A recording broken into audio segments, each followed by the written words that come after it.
Hi friends, இன்றைக்கி என்னோடய friend கடப்பக்கரை கிராஸில் இருக்கிற காந்தி ஓல்டேஜ் ஹோமில் மதிய உணவு மற்றும் அங்கே இருக்கிறவங்களுக்கு பஜனை ஏற்பாடு செஞ்சு என்னை அவசியம் வர சொல்லியிருந்தார்.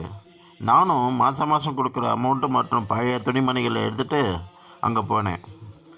உக்ரையான்றவர் சுமார் 100 வயசானவங்களை இந்த ஹோமில் வச்சு காப்பாற்றுறாரு. ரொம்பவே நல்லா மெயின்டைன் பண்ணியிருக்காரு. 100 பேரில் மென்டலி ரிட்டார்டட், உடல் ஊனமுற்றவங்க, வீல் சேர்லேயே காலந்தள்ளுறவங்க, பெற்ற மகன் மகள்களால் நிராகரிக்கப்பட்டவங்க, இப்படி எல்லோரும் அடக்கம். இங்கே இருக்கிற இவங்க எல்லோரும் நிறைய சோக கதைகளை மனசில் வச்சுட்டு இங்கே சந்தோஷமாக வாழறாங்க. காலை பிரேக்ஃபாஸ்ட், மதியம் லஞ்சு, இரவு டின்னர், பகல்லையும் மாலையிலையும் டீ காஃபி எல்லாருக்கும் பகிர்ந்தளிச்சுட்டு நல்லபடியாக இந்த ஓல்டேஜ் ஹோமை நடத்திட்டு வர்றாரு. பஸ் ஸ்டாண்ட்லேயும் ரயில்வே ஸ்டேஷன்லேயும் இங்கேயே பத்திரமா இருங்க, ஏதோ வந்துடுறேன்னு சொல்லிட்டு கண்காணாமல் போனவங்களோட உறவுகளை போலீஸு கண்டுபிடிச்சி இவங்கக்கிட்ட ஒப்படைச்சிட்டு போனவங்க அதிகம். நல்லா வாழ்ந்துட்டு வந்தவங்களுக்கு கை கால் விளங்காமல் போய் அவங்கள பார்த்துக்க முடியாதுன்னு விட்டுட்டு போனவங்க அதிகம்.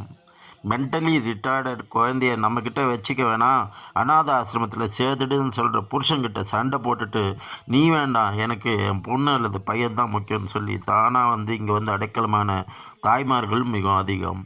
மருமகள் கிட்ட ஒத்துப்போக முடியாமல் பையனை விட்டு பிரிஞ்சு இங்கே அடைக்கலமான விதவை தாய்மார்கள் மிகவும் அதிகம்.